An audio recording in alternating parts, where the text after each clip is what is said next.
श्री सद्गुरु भगवान की जय।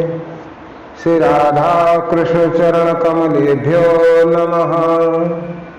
वरापीडम नटवर वपुः कर्णयो कर्णिकारं विभ्रदिवासा कनकपिशं वैजयन्तीं च मालां रन्धान वेणोरधर सुधया पूरयन् गोपवृन्दै वृन्दारण्यं सुपदरमणं प्राविशद्गीत कीर्ति। तुलसीदल श्री हनुमान प्रसाद पोद्दार। भक्त सुधा सागर तरंग, भक्त सुधा में बिखरे कुछ मोती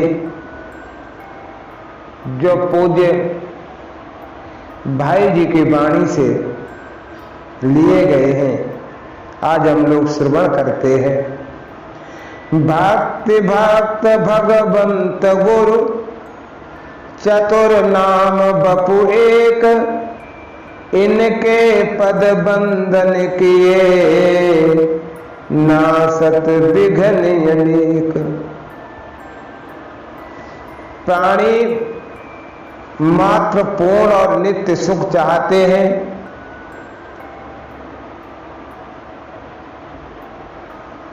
नंबर 2, पूर्ण और नित्य सुख अपूर्ण और अनित्य वस्तु से कभी नहीं मिल सकता है। 3, ब्रह्मलोक तक के समस्त भोग अपूर्ण है और अनित्य है। उनकी प्राप्ति से नित्य तृप्ति नहीं होती, वहां से भी वापस लौटना पड़ता है। पूर्ण और नित्य तो केवल एक परमात्मा है, जिसके मिल जाने पर फिर कभी लौटना नहीं पड़ता। इसलिए मनुष्य किसी भी स्थिति में तृप्त और संतुष्ट नहीं है। इसी से ऋषि कुमार नचिकेता ने भोगों का सर्वथा तिरस्कार कर कल्याण की इच्छा की थी। यद गत्वा न निवर्तन्ते तद्धाम परमं मम। नंबर 4, उस परम कल्याण की प्राप्ति के कर्म, ज्ञान, योग और भक्ति आदि अनेक उपाय, पर उन सब में भक्ति मुख्य है। 5 भक्ति में साधक को भगवान का बड़ा सहारा रहता है। अपने में चित्त लगाने वाले भक्त को भगवान ऐसी निश्चयात्मक विमल बुद्धि दे देते हैं, जिससे वह अनायास ही परम सिद्धि को प्राप्त कर सकता है। तेषाम हम समुद्रता मृत्यु संसार सागरात ददाम बुद्ध योगम तम एन माम पायंत ते। भगवान बहुत शीघ्र ही उसका संसार सागर से उद्धार कर देते हैं। 6, भक्ति रहित योग, सांख्य, स्वाध्याय, तप तथा त्याग से भगवान उतने प्रसन्न नहीं होते जितने भक्ति से होते हैं, क्योंकि भक्ति में इन सबका स्वाभाविक समावेश है। और भगवान के परम तत्व को जानने के साथ ही भगवान के दर्शन करना, भगवान में मिल जाना तो केवल अनन्य भक्ति से ही संभव है। 7, अखिल विश्व के आत्मा रूप एक परमात्मा को सर्वतोभाव से आत्मसमर्पण कर देना, उस भूमा की असीम सत्ता में अपनी आत्म सत्ता को सर्वथा विलीन कर देना ही वास्तविक भक्ति। इसी भक्ति का तत्वज्ञ और रसज्ञ भक्तों ने परम प्रेम रूपा और परानुराग रूपा नाम से उसका वर्णन किया है। असल में तत्वज्ञान और पराभक्ति एक ही स्थिति के 2 नाम हैं। नंबर 8, जगत के वंदनीय जनों तथा देवताओं की भी भक्ति की जाती है, परंतु मनुष्य के अनादिकालीन ध्येय नित्य और पूर्ण सुखरूप परमात्मा को प्राप्त कराने वाली तो ईश्वर भक्ति ही है। अतएव भक्ति शब्द में और भक्ति शब्द से ईश्वर भक्ति ही समझना चाहिए। 9 साकार निराकार दोनों ही ईश्वर के रूप हैं। परमात्मा अव्यक्त रूप से सब में व्याप्त है और वही भक्ति के भावानुसार व्यक्त साकार अग्नि की तरह चाहे जब चाहे जहां प्रकट हो सकता है। असल में जल तथा बर्फ की तरह निराकार और साकार एक ही है।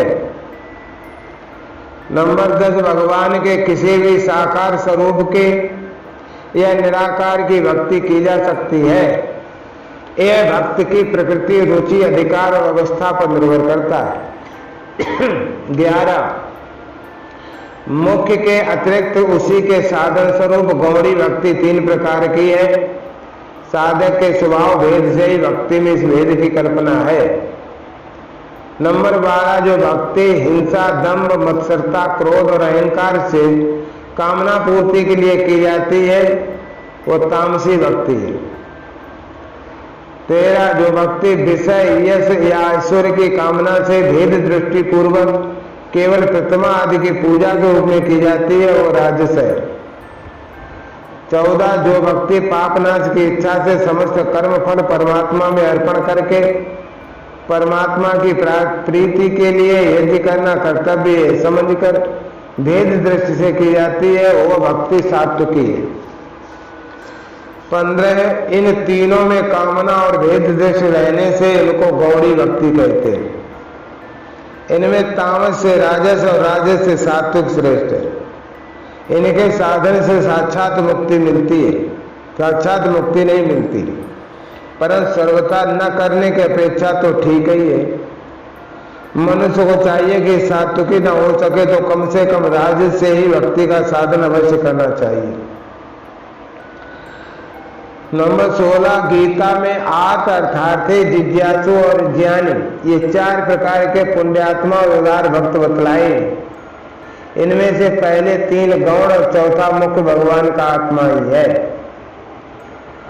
17वां है रोग शोक भय से पीड़ित होकर उससे छूटने की इच्छा से जो पुरुष भक्ति करता है उसे आर्त भक्त कहते हैं। इनके उदाहरण है गजराज और द्रौपदी। नंबर 18 इस लोक और परलोक के किसी भोग के लिए जो भक्ति करता है उसे अर्थार्थी भक्त कहते हैं, जैसे ध्रुव और विभीषण।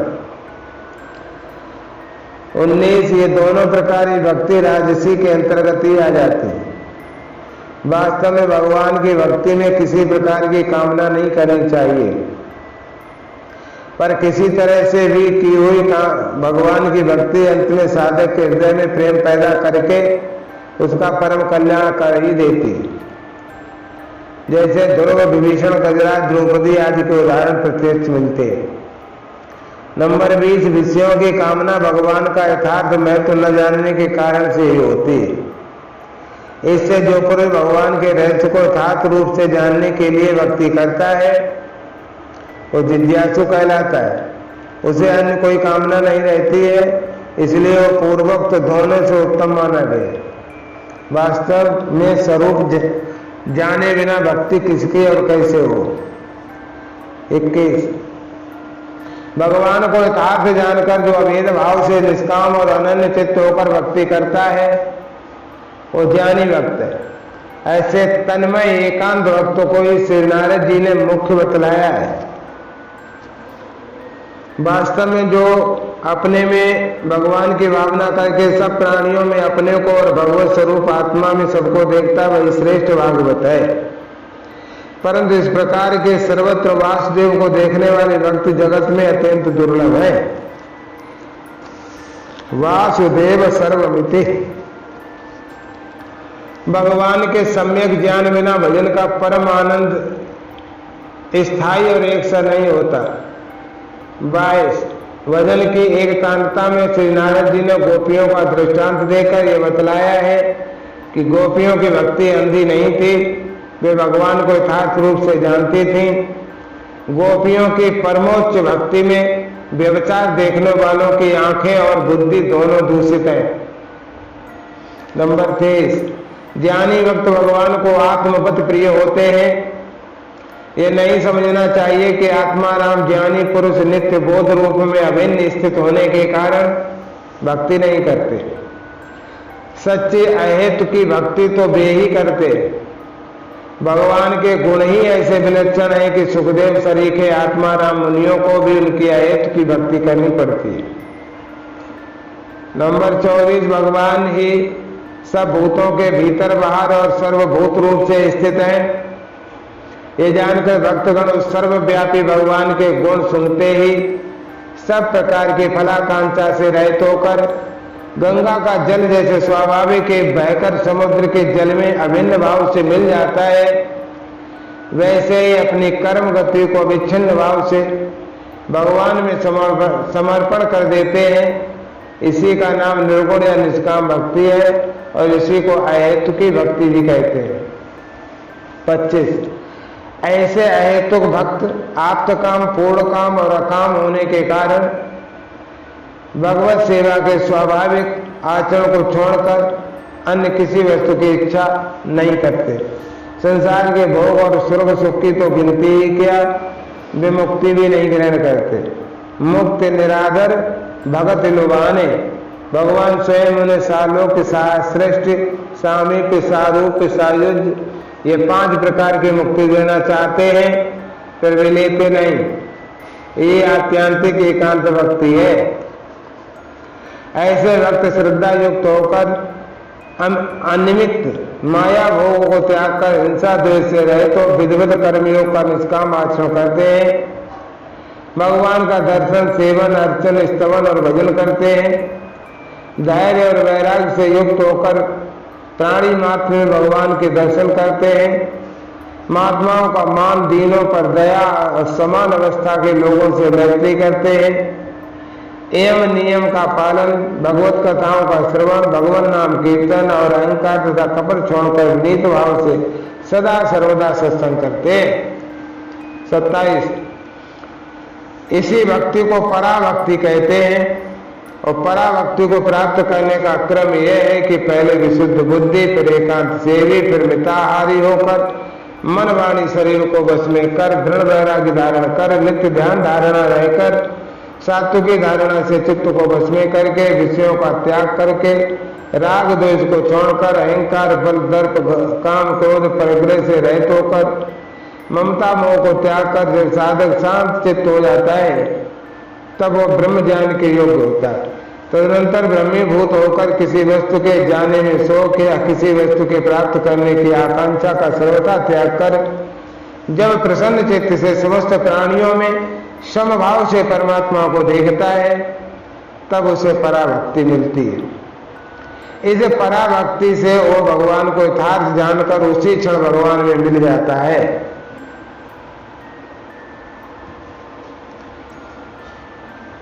28, इसी भक्ति का एक नाम प्रेमा भक्ति भी। इसमें भी भक्त सब प्रकार के परिग्रह को त्याग कर सब कुछ परमात्मा में अर्पण कर उसके प्रेम में मतवाला हो जाता है। एक क्षण की भगवान की विस्मृति उसे परम व्याकुल कर लाती है। प्रेमा भक्ति का साधक इतना उच्च वैराग्य संपन्न होता है कि जिसकी किसी से तुलना नहीं की जा सकती। वो अपने प्रेमा ईश्वर भगवान के लिए ये लोक और परलोक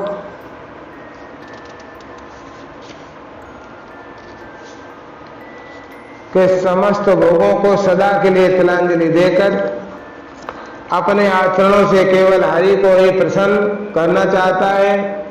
वो उसी कर्म का अनुष्ठान करता है जिससे हरि भगवान को आनंद हो। तत् सुखे सुखित्वम ही उसके जीवन का लक्ष्य होता है।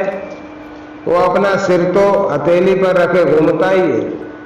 तदंतर प्रेम की बाढ़ से उस भक्ति की गुण रहित मादकता से उन्मत्त, स्तब्ध और आत्माराम हो कभी द्रवित चित्त होकर गदगद वाणी से गुणगान करता है, कभी हंसता है, कभी खूब रोता है, कभी चुप हो जाता है, कभी निर्लज्ज होकर गाता और कभी प्रेम विवल होकर नाचता है। ऐसे भक्ति संपन्न सच्चे प्रेमी पुरुष के संसर्ग से त्रिभुवन पवित्र होता है। ऐसे प्रेमियों के कंठ रुक जाते हैं। अरे वे आंसुओं की धारा बहाते हुए कुल और पृथ्वी को भी पवित्र करते हैं। तीर्थों को सुतीर्थ, कर्म को सत्कर्म और शास्त्र को सत्शास्त्र बना देते हैं। क्योंकि वे भगवान में तन्मय है। उनको देखकर पितृगण आनंद में भर जाते हैं, देवता नाच उठते हैं और फिर पृथ्वी सनात हो जाती है। 29 प्रेमी भक्त सब प्रकार के विध निषेधों से स्वाभाविक ही परे रहते हैं।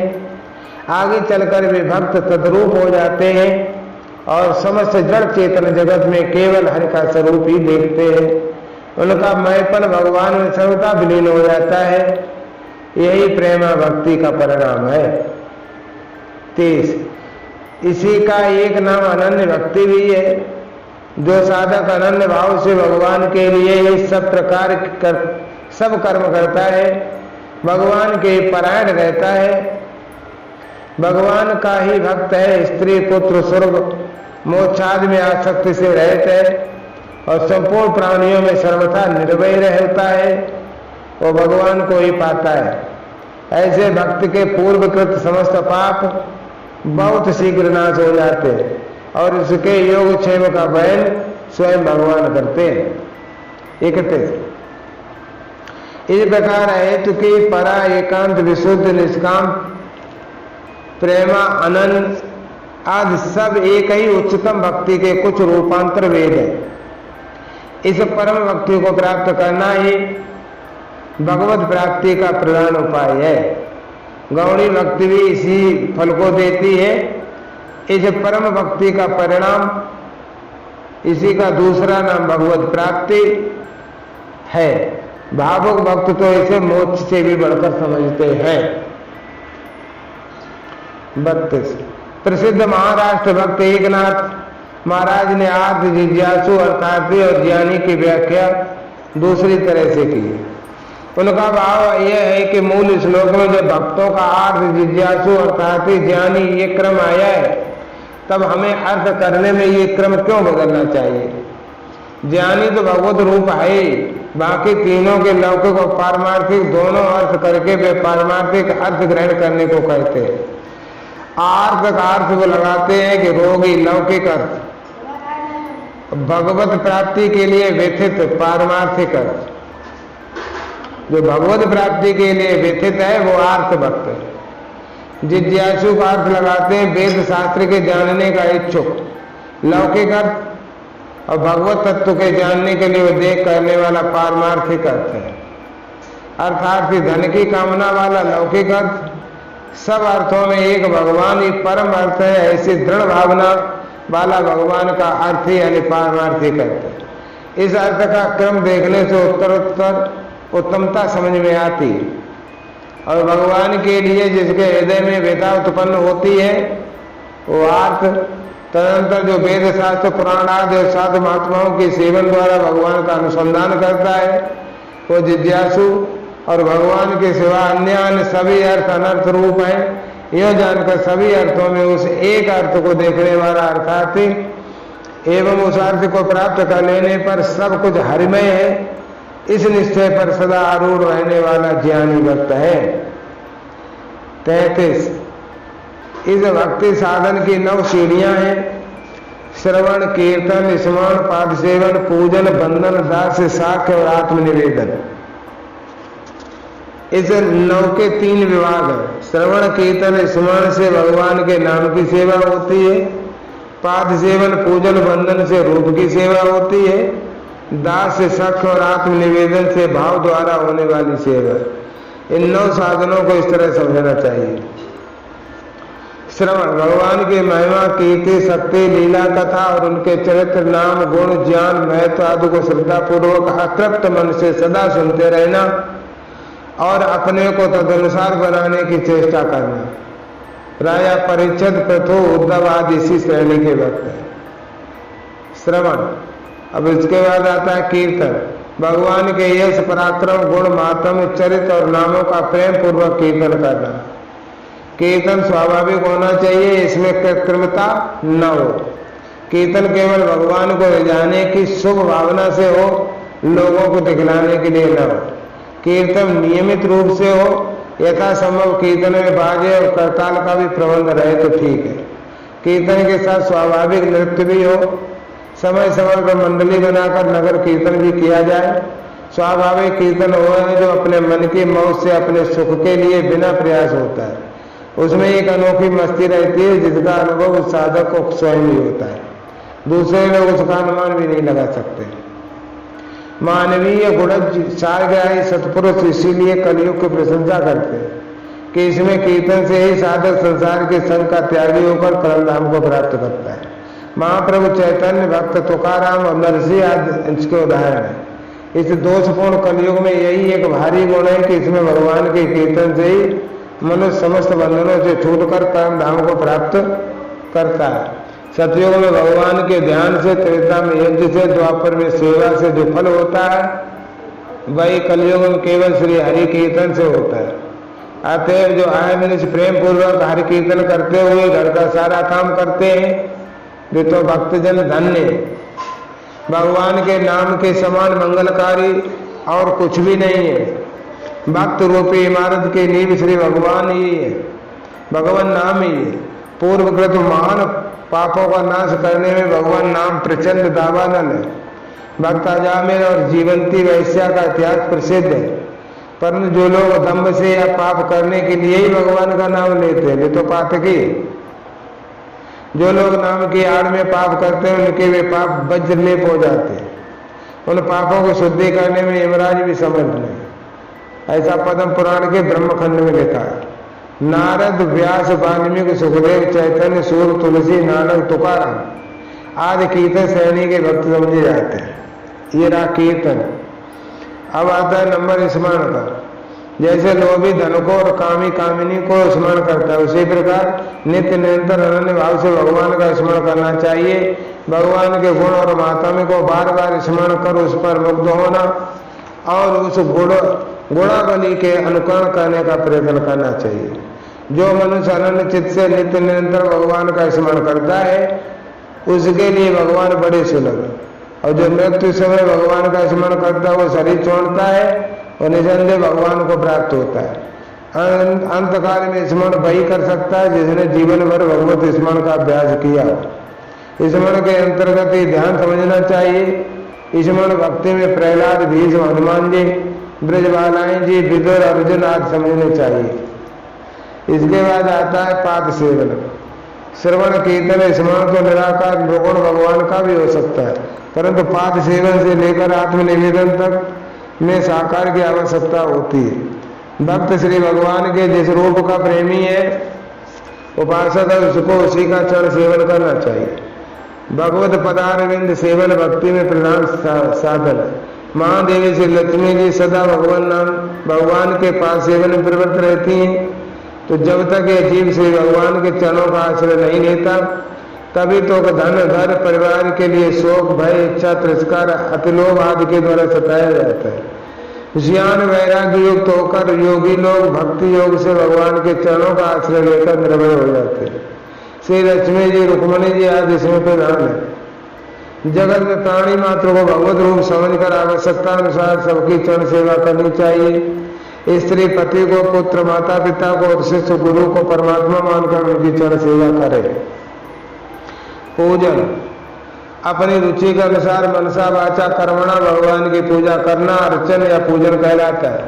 और पूजन के लिए आकार की आवश्यकता होती है, इसलिए सुविध शास्त्रकारों ने मूर्ति की व्यवस्था की। पत्थर के, काठ के, धातु की, मिट्टी की, चित्र की, बालू की, मणियों की और मन की, ये 8 प्रकार की प्रतिमाएं होती हैं। बाह्य पूजा करने वाले साधक को मन की मूर्ति को छोड़कर बाकी 7 प्रकार में से अपनी रुचि और अवस्था के अनुसार कोई सी भी मूर्ति निर्माण करनी या करानी चाहिए। पूजा में 16 उपचार होते हैं। पूजा की सामग्री सर्वथा पवित्र होनी चाहिए। केवल बाहरी पवित्रता ही नहीं परंतु भगवान की पूजा सामग्री न्यायोपार्जित द्रव्य से होनी चाहिए। अन्याय या चोरी से उपार्जित द्रव्य द्वारा भगवान की पूजा करने से वो पूजा कल्याण देने वाली नहीं होती। शुद्ध वृत्ति द्वारा उपार्जित द्रव्य से ही नारायण भगवान का यज्ञ करना चाहिए। पूजा करने वाले द्रव्य शुद्धि के लिए धन कमाने में अन्याय असत्य का त्याग करना चाहिए। इसके सिवा भगवान को वही वस्तु अर्पण करनी चाहिए जो अपने को अत्यंत प्रिय और अविनिश्चित हो। जो लोग निकम्मी चीजें भगवान के अर्पण कर अविनिश्चित वस्तु की रक्षा करते हैं वे यथार्थ में भक्त हैं ही नहीं। इसलिए पूजा के साथ साथ हृदय में भक्ति भी होनी चाहिए। भक्ति रहे तो पुरुष पुष्प चंदन धूप दीप नैवेद्य आज अनेक समितियों द्वारा भगवान की बड़ी पूजा करता है, तब भी भगवान उस पर प्रसन्न नहीं होते। भगवान प्रेम या भाव के भूखे होते हैं, उन्हें पूजा करवाने की अभिलाषा थोड़ा ही, केवल भक्तों का मन बढ़ाने और उन्हें आनंद देने के लिए ही भगवान पूजा स्वीकार करते हैं। असल में जो लोग भगवान का सम्मान करते हैं वो उन्हीं को मिलता है। जैसे दर्पण में अपने ही मुख की शोभा दीख पड़ती है, भगवान के किसी रूप विशेष की मानसिक पूजा भी होती है। भगवान के एक एक अवयव की कल्पना करते हुए दृढ़ता से संपूर्ण मूर्ति को मन में स्थिर करके उसकी पूजा करनी चाहिए। तदनंतर मूर्ति को चित्त से हटाकर चित्त को सर्वथा चिंतन शून्य अर्थात निर्विषय करके अचिंत्य परमात्मा में स्थित रहना चाहिए। यह अचिंत्य ही विष्णु का परम पद है।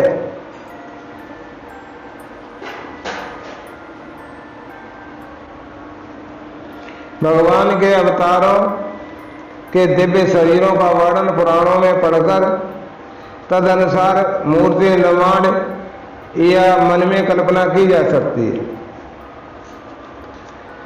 इस रूपमय जगत की उत्पत्ति अरूप से ही तो हुई है, इसलिए रूप से ही वापस अरूप में पहुंचा जा सकता है। जब चतुर चित्रकार अपने मनोमय रूप को चित्रांकित करके दिखला देता है, तब ये भी मानना चाहिए कि भक्त के हृदय पट पर भगवान के जिस असाधारण सौंदर्य की छाया पड़ती है, भक्त भी उसे बाहर अंकित करके उसकी पूजा कर सकता है। बाहर भीतर दोनों जगह पूजा होने से ही तो पूजा की पूर्णता है। मूर्ति पूजा से भक्ति में वृद्धि का बड़ा लाभ हुआ है, उसकी बड़ी भारी आवश्यकता भी है। अतः भक्तों को मूर्ति पूजा का विरोध करने वाले लोगों के फेर में भूल कर भी नहीं पड़ना चाहिए। भगवान के पूजन में 7 पुष्पों की बड़ी आवश्यकता होती है। ये 7 पुष्प है। नंबर 1 अहिंसा, नंबर 2 इंद्रिय संयम, 3 दया, 4 क्षमा, 5 मनोनिग्रह, 6 ध्यान और 7वां सत्य। इन पुष्पों द्वारा की जाने वाली पूजा से भगवान जितने प्रसन्न होते उतने प्राकृत पुष्पों से नहीं होते, क्योंकि उन्हें उपकरणों की नहीं भक्ति विशेष प्यारी, और भक्ति के सिवा और किसी में इन फूलों से भगवान को पूजने की सामर्थ्य नहीं है। भगवान की प्रतिमाओं के अतिरिक्त सूर्य, अग्नि, ब्राह्मण, गौ, वैष्णव, अनंत, आकाश, वायु, जल, पृथ्वी, आत्मा और संपूर्ण प्राणी, इन 11 को भगवान मानकर इनकी पूजा कर लेनी चाहिए। जो लोग सब प्राणियों में सदा निवास करने वाले सबके आत्मा और ईश्वर परमात्मा को भुलाकर प्राणियों से तो हिंसा और द्वेष करते हैं, पर भेदभाव सहित प्रतिमा पूजन बड़ी विधि से किया करते हैं, उनकी वो पूजा अविधि पूर्वक विफल होती है। वे भगवान की अवज्ञा करते हैं, उन पर भगवान कभी संतुष्ट नहीं होते। सब प्राणियों के अंदर रहने वाले, भगवान से बैर रखने वाले और उसका अनादर करने वाले लोगों को कभी शांति सुख भी नहीं मिल सकता, परंतु कोई किसी भी तरह भगवान की पूजा करे उसकी निंदा तो कभी नहीं करनी चाहिए। अतः प्राणी मात्र में भगवान की भावना कर तन मन धन से उनकी पूजा करना प्रत्येक भक्त का कर्तव्य है। भगवान तो सर्वत्र है, इससे भजन का अच्छे से अच्छा और समझ में आने योग्य स्थल प्राणी मात्र ही है। प्राणियों में जो दुखी है, अपंग, निराधार है, उनकी सेवा भगवत सेवा ही है। भूखे को अन्न, प्यासे को पानी, रोगी को सेवा, गृहहीन को आश्रय, भयातुर को अभय और वस्त्रहीन को वस्त्र श्रद्धा और सत्कार पूर्वक कर्तव्य समझकर देना, सर्वभूत स्थित भगवान की पूजा करना है। आवश्यकता अनुसार मंदिर, धर्मशाला, पाठशाला, अनाथाश्रम, विधवाश्रम, औषधालय, कुआं, तालाब आदि का भगवत प्रत्यर्थ निर्माण, स्थापन और सत्यता पूर्वक संचालन करना भी भगवत पूजन ही है। पूजन भक्ति में राजा पृथु, अम्बरीश, सक्रूर, सबरी, मीरा, धन्ना आदि मानेंगे। इसके बाद आता है बंधन। भगवान की मूर्ति, संत महात्मा, भगवत भक्त, माता पिता, आचार्य, पति, ब्राह्मण, गुरुजन और प्राणी मात्र के प्रति भगवान की भावना से नमस्कार करना, नम्रता पूर्वक बर्ताव करना बंधन भक्ति में आता है। भक्त की बुद्धि में जगत हरमय हो जाता है। आकाश, वायु, अग्नि, जल, पृथ्वी, सूर्य, चंद्र, नक्षत्र, जीव जंतु, वृक्षादि, नदी, समुद्र, इन सबको भगवान का शरीर समझकर आनंद भाव से प्रणाम करना चाहिए। श्री अक्रूर जी अर्जुन आदि बंधन भक्ति में गिने जाते हैं। सद्गुरुदेव भगवान की जय।